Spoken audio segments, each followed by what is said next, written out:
I've done a lot of personal development work. I've done a lot of plant medicine. I've done a lot of ayahuasca ceremonies, and I've purged a lot of stuff that was in me that I didn't even know was there.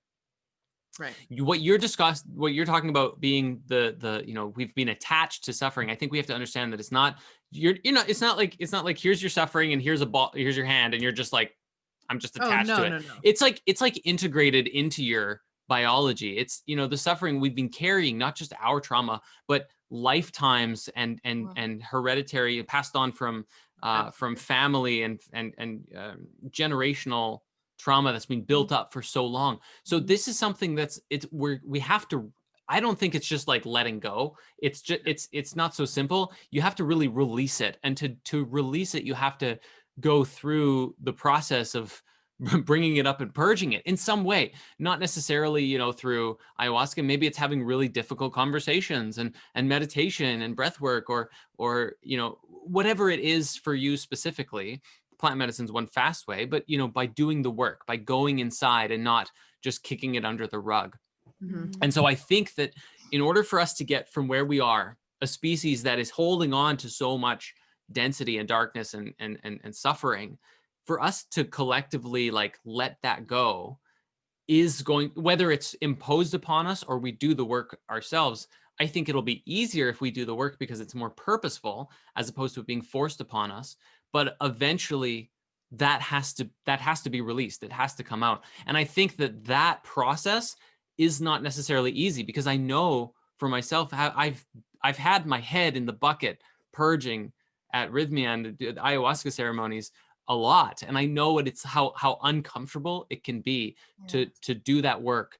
And if everyone was suddenly like, that level of purging was forced upon people, I don't think that it would be just this smooth up leveling. I think that it would be really intense for some people who are forced to make radical and transformative leaps in their lives, or if they choose to stay where they are, just experience and build up more and more suffering. Because then it's a matter of like, maybe it's not that we're, it's just us as a species elevating in consciousness. Maybe it's the whole vibration of the planet, and the planet is going up anyways.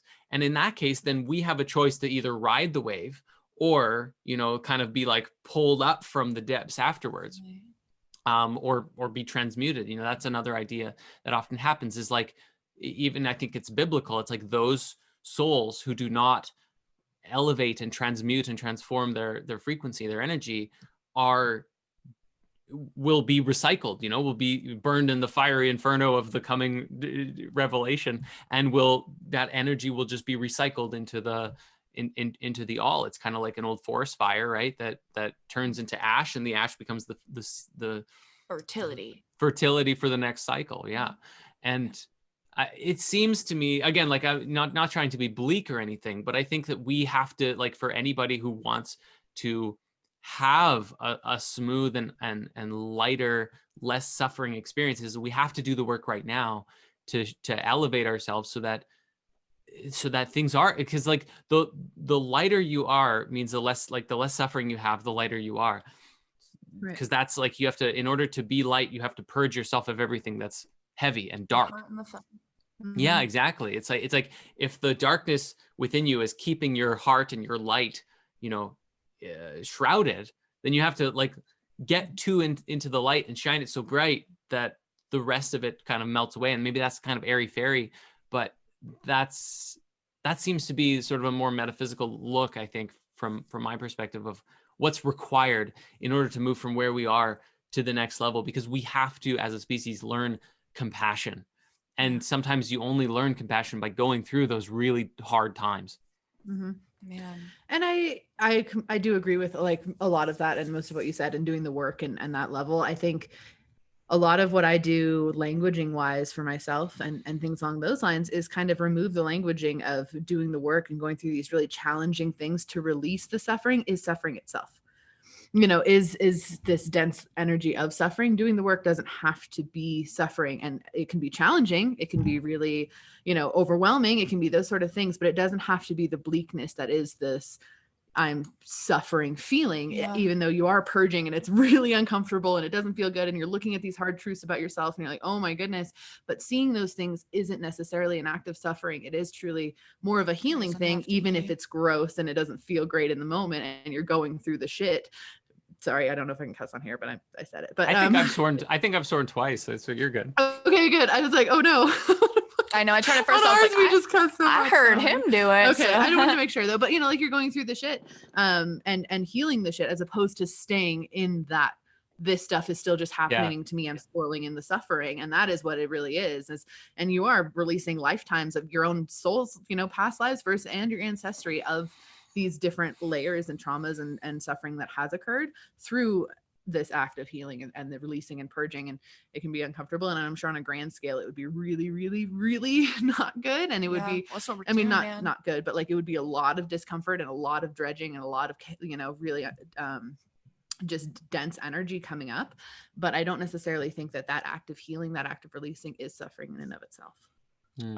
I think that I can really relate to that in terms of some of the things that I'm at least going on in my personal life, that my answer has become, instead of trying to fight against these things, like to actually truly surrender to it and be like, you know what, like this is happening, and you can continue to make yourself feel bad about it or continue to be frustrated or anything, or you can just handle it.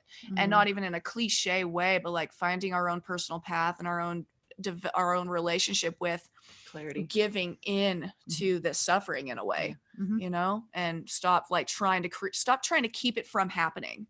I think that's that's a good point. Attachment, you know, the trying to separate from that attachment of outcome. Right. And I really appreciate your point of like, it's not like we have suffering over here and we're like holding on to it, be like, I love you. That's not what's happening. It's like integrated into our being. And we are releasing that. Yeah. Well, and part of that release is the identification that we are not our minds or our bodies, right? But we carry the awareness of those things. And as long as we're rooted in the identity that I am my body and I am what I think in my mind, you know, it that keeps us kind of attached to whatever paradigm that we're currently living out. But as we continue to surrender and break away from those ideas, we just sort of naturally evolve into something else, you know, we naturally begin to work on and let go of the things that we're attached to. And I mean, it can be a beautiful thing. And I really resonate with what you said as well, that it's just